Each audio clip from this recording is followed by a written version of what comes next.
بأن اللہ مولا الذین آمنوا وأن الکافرین لا مولا لهم۔ اس کا مطلب یہ ہے کہ یہ اس لیے ہے کہ اللہ ان لوگوں کا مولا ہے جو ایمان لے آئے، وأن الکافرین لا مولا لهم، اور کافروں کا کوئی مولا نہیں۔ اب کہنے کو تو یہ مضمون بڑا آسان ہے اور سنتے ہی سمجھ آ جاتا ہے، لیکن امر واقعہ یہ ہے کہ ایک بہت مشکل مضمون ہے جو یہاں بیان ہوا ہے۔ آج واقعات کی دنیا میں ہمارا کوئی مولا دکھائی نہیں دے رہا، نہ مشرقی طاقتیں آپ کی مولا ہیں، نہ مغربی طاقتیں آپ کی مولا ہیں، نہ ملک پاکستان کی اندرونی طاقتیں آپ کی مولا ہیں، نہ پاکستان سے باہر کی بیرونی طاقتیں آپ کی مولا ہیں۔ تو قرآن کریم یہ کیا فرما رہا ہے؟ ان اللہ مولا الذین آمنوا وان الکافرین لا مولا لهم۔ آپ کے دشمنوں کے سارے مولا بنے ہوئے ہیں، بڑی بڑی دنیا کی عظیم سلطنتیں ان کی پشت پناہی کر رہی ہیں۔ اب یہ معاملہ ایک ملک کے ملا تک محدود نہیں رہا، بلکہ عظیم سیاسی طاقتوں تک جا پہنچا ہے، اور خدا کہتا ہے ان کا کوئی مولا نہیں۔ اور وہ جن کا کوئی مولا نہیں ہے ان کے متعلق فرماتا ہے اللہ ان کا مولا ہے۔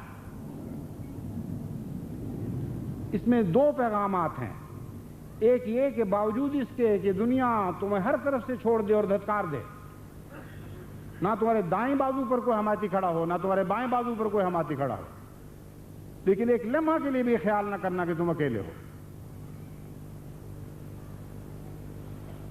کائنات کا خدا جو ساری قوتوں کو سرچشمہ اور مالک ہے، وہ تمہارے ساتھ ہے، اس مضمون کو کبھی تم نے نہیں بھولا۔ اور دوسری طرف یہ بھی خیال کرنا کہ جن کے متعلق تم سمجھ رہے ہو کہ آج ان کے دائیں پر بھی ایک مضبوط طاقت کھڑی ہے اور ان کے بائیں پر بھی ایک مضبوط طاقت کھڑی ہے، ہم تمہیں بتاتے ہیں کہ یہ بے وفا طاقتیں ہیں۔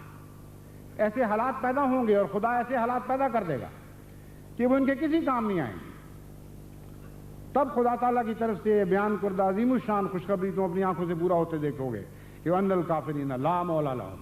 جو سمجھتے تھے کہ آج امریکہ بھی ہمارا دوست ہے اور سعودیہ بھی ہمارے دوست ہے اور مغربی طاقتیں بھی ہمارے ساتھ ہیں اور بعض مشرقی ممالک بھی ہمارے ساتھ ہیں، تم دیکھو گے کہ وہ بالکل نہتے اور بے سہارا اور بے دوست اور بے یار و مددگار رہ گئے۔ بس یہ وہ نہیں ہے جو ہم چاہتے ہیں، یہ وہ بات میں بیان کر رہا ہوں جو خدا کی تقدیر ہمیشہ ایسا کیا کرتی ہے۔ اگر ان لوگوں نے توبہ نہ کی، اگر انہوں نے استغفار سے کام نہ کیا، اگر انہوں نے اپنے جرائم سے توبہ کرتے ہوئے خدا تعالیٰ کے حضور استغفار کرتے ہوئے سر نہ جھکائے اور خدا تعالیٰ سے بخشش طلب نہ کی، تو یہ وہ مقدر ہے جو ان کے لیے لکھا گیا ہے۔ بس آپ کو کس بات کا خوف ہے؟ کوئی خوف نہیں ہے۔ زمینی کوششیں ضرور کریں گے اور ہمیں کرنا چاہیے کیونکہ خدا کا یہ حکم ہے، لیکن ہمارا انحصار ہمیشہ آسمان کی کوششوں پر ہوگا، کیونکہ اللہ تعالیٰ فرماتا ہے ایک خدا ہے جو تمہارا مولا ہے۔ تم ضرور کوششیں کرنا، یہ بھی دیکھ لینا کہ تمہاری ہوشیاریاں، تمہاری حکمتیں، تمہارے منصوبے کیا کیا کر دکھاتے ہیں۔ جب ہر طرف سے تم کوشش کر کے تھک چکے ہوگے، تب تمہیں خدا بتائے گا کہ تمہاری طاقت کا سرچشمہ یہ دنیا کی طاقتیں نہیں بلکہ میں تھا، اور ہمیشہ سے میں ہوں، اور میں کبھی تمہیں نہتا نہیں چھوڑوں گا۔ اس لیے آپ جیتی ہوئی قوم ہیں، آپ کو کسی پہلو سے مغلوب اور مفتوح ہونے کے تصور کو قبول نہیں کرنا چاہیے، دھتکار دینا چاہیے اس وہم کو، اپنے سر بلند کر کے پھریں۔ ایک معمولی بادشاہ کی حمایت کسی کو حاصل ہو جاتی ہے تو دیکھا نہیں ہوتا اس کا سر کتنا بلند ہو جاتا ہے تکبر سے۔ چار پیسے مولوی کو مل جائیں تو وہ موٹریں لے کے پھرتا ہے، سمجھتا ہے کہ میں نے ساری دنیا کے اوپر قبضہ کر لیا۔ وہ جس کو یقین ہو اور کامل اعتماد ہو کہ خدا میرے ساتھ ہے، اس کو کتنا بڑا حوصلہ نہیں ہونا چاہیے، اس کے عزم کا سر کتنا بلند ہو جانا چاہیے، اس بات پر غور کریں۔ اس لیے ایک لمحہ کے لیے بھی یہ وہم دل میں نہ لائیں کہ آپ کو دنیا کی کوئی طاقت شکست دے سکتی ہے، لیکن شرط یہ ہے کہ اللہ آپ کا مولا ہو، اور اللہ کو مولا بنانے کے لیے آپ کو بھی تو اس کا مولا بننا پڑے گا۔ یہ نہیں ہوا کرتا کہ آپ کسی دوست سے بے وفائیاں کریں، اس کی طرف پیٹھ پھیر کے دوڑیں، اس کے ہر حکم کی نافرمانی کریں اور پھر یہ کہیں کہ وہ میرا دوست ہے۔ کچھ دیر تک شرفاء اپنے تعلق کو قائم رکھا کرتے ہیں، بعض دفعہ بعض اور رشتوں اور تعلقات کی خاطر قائم رکھتے ہیں اور فوراً ان کی ناراضگی دکھائی نہیں دیتی۔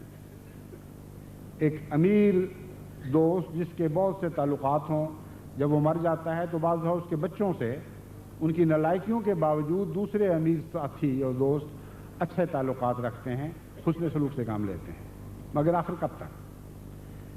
اس لیے یہ درست ہے کہ حضرت مسیح موعود علیہ الصلوۃ والسلام کی طرف منسوب ہونا خود ہمارے لیے ایک بہت بڑی